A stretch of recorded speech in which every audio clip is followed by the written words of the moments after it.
Hello, beautiful you. This is the companion for chapter 3, Mirror Reality. And mirror reality is an intense topic.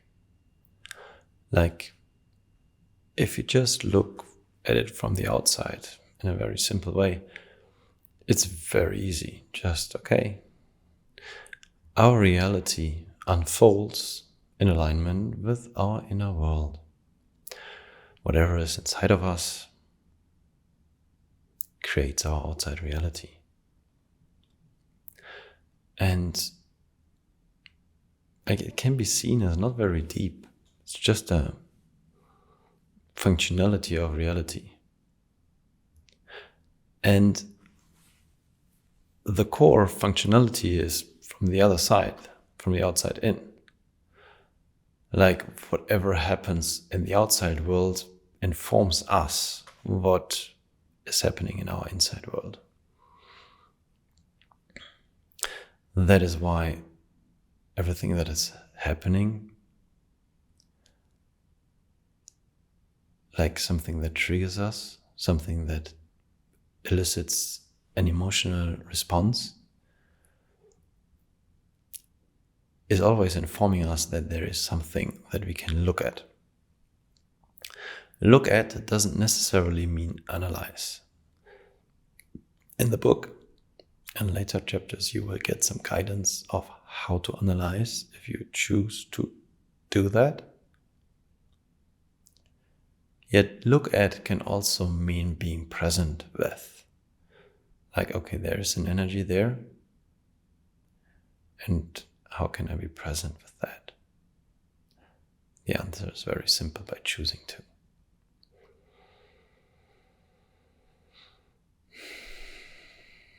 My intention for this course was to be a very nice companion in the sense of holding your hand. But as I perceive the energy of other people who are going to engage with that,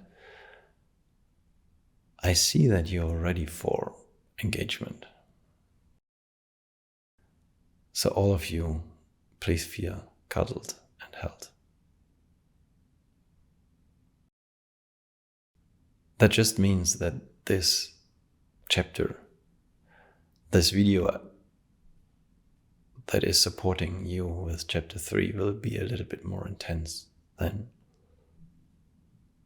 I thought at the very beginning.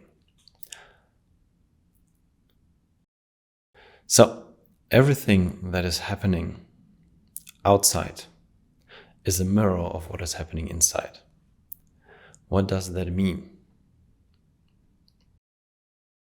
If, for example, a glass falls down and crashes, does that mean I have broken glass inside of myself? No. Everything is just created in pictures and allegories and something. And there might be a message for you.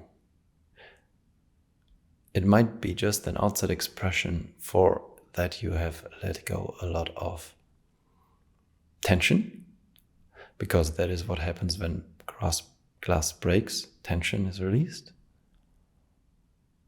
Or it might be a pointer that there is a lot of tension inside of you and it might be time to release some tension.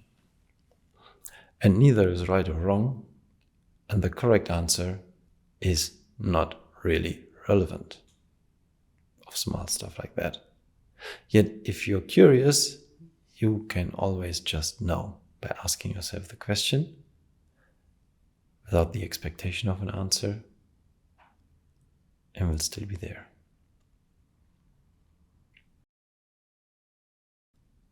How to use mirror reality is very simple, with a technique that I call ask. As it was already hidden in the Bible, because nobody reads the Bible, ask and you shall receive is something that is actually working. Yet that is something that nobody will ever be able to prove to you. Because everything people have are stories. Yeah, I ask for that and through very curious circumstances, this then happened. Therefore, I'm completely confused because it seems like the universe is just answering my ask. But, okay, probably a coincidence. That is what your mind will always make out of it, except if you choose to be open to the possibility that it actually works.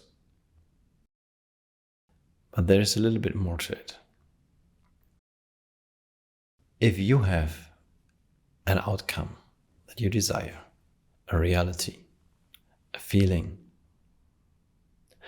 ask. And if your heart is aligned with that,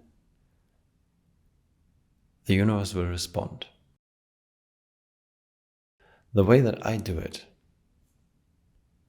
is I ask nicely from the universe.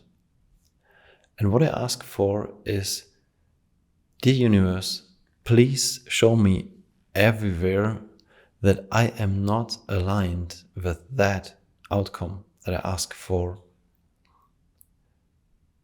Show me everywhere that my inside world is stopping the mirror reality to show me that.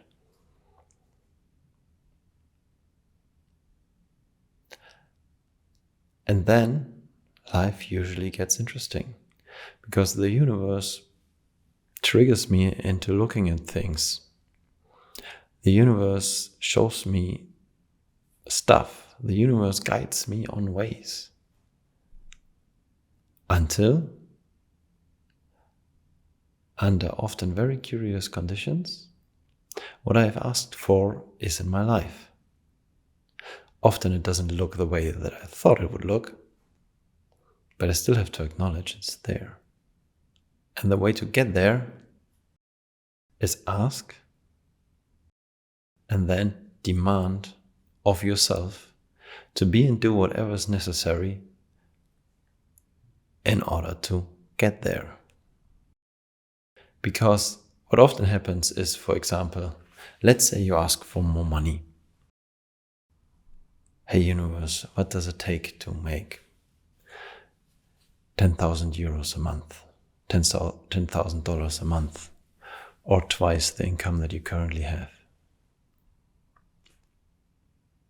And the universe will respond with showing you your shame, your guilt, where you consider yourself not good enough. And the question now is, are you willing to address those? Are you willing to look at whatever is there? Are you willing to engage with what is shown you inside and what is not comfortable to look at? Or are you willing to realize, yes, I'm carrying this far too long. I am willing to be fully present with my shame and let it dissolve by being with it, for example. Ask, demand of yourself to be and do whatever is necessary to get there, trusting that you will be guided.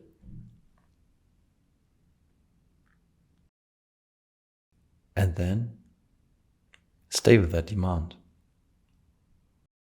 Everything is changeable.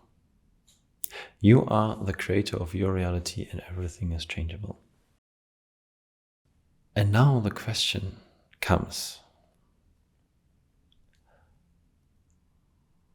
What I'm basically saying is your life, your reality is like Amazon. Pick what you would like to order, ask a question, demand of yourself, and it will be delivered. Did I say easy? No.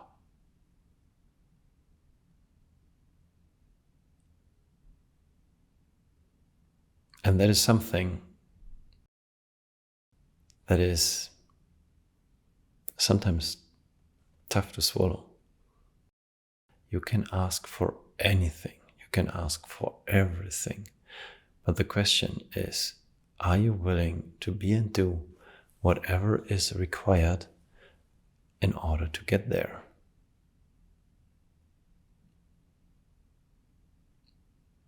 Sometimes people ask me, so, you've written the book, does it mean your life is completely ease, completely joy, and there's nothing that you desire? Because everything is already fulfilled? And the answer to that is, in many respects, yes. Can't deny that. But I still have a lot coming up, many times. Because I have some proper big asks. And I have also burned my fingers with asking too much. That's the judgment of my ego, obviously.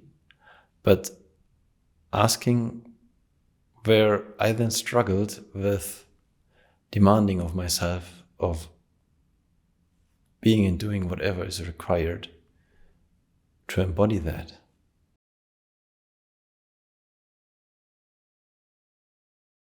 When we let go, when we transform, when we process, a lot of pain, our life completely changes. Does that mean that processing of the pain is enjoyable? Sometimes it is, sometimes it isn't.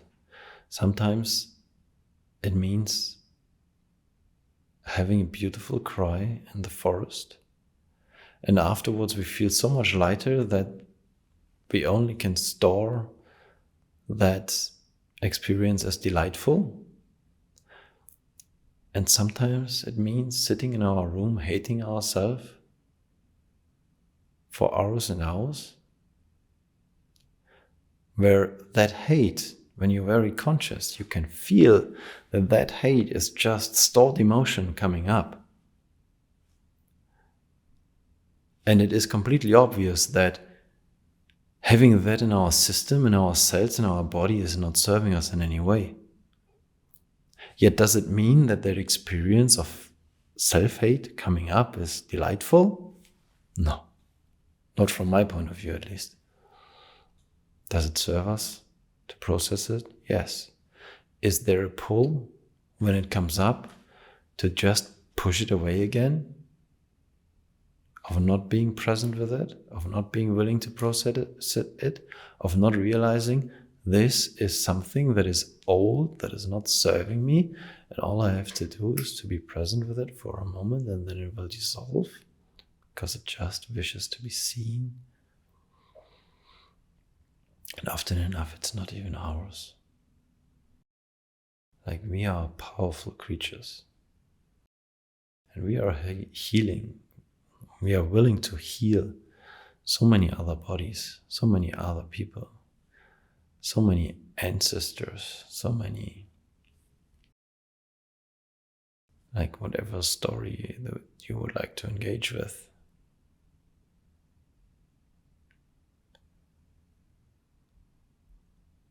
And that is why I urge you, ask for what you truly desire. And that is why I said that there is a bit of intensity that I didn't expect. And that is, did I just tell you not to have too big asks? No. But the picture I would like to convey is asking is not, I'm not giving you a recipe to get whatever you desire for free, because it's not free. It is freeing to have big asks and let a lot of stuff go. You will elevate yourself. You will gather and gather consciousness and awareness. Here's an example. When you are on this path of self-discovery, when you let go more and more patterns, everything that is in the way of you discovering yourself as God, everything that is covering your true self, everything that is clouding the connection between you and the higher you, you and God, you and the all. When you are on that journey, something that I almost guarantee you is going to happen is your awareness will reach new levels every day. And now you are aware of the pain that people thousands of miles around you are going through.